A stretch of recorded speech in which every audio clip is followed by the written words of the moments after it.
You ask Tiger to solve. This deals with linear equations with one unknown. The final result is x equals -36/5.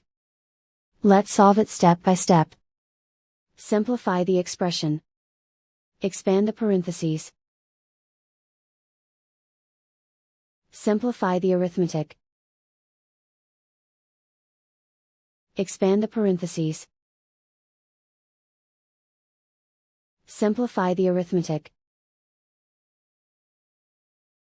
Group all x terms on the left side of the equation. Subtract 2x from both sides.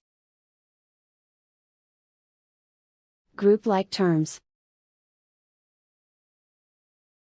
Simplify the arithmetic. Group like terms. Simplify the arithmetic. Group all constants on the right side of the equation. Add 18 to both sides.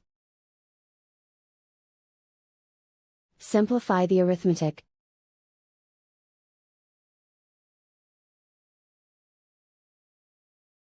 Isolate the x.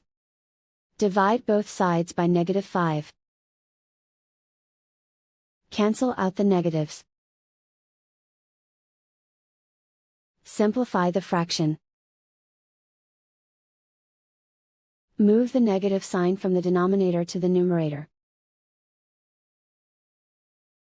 And so the final result is x equals -36/5.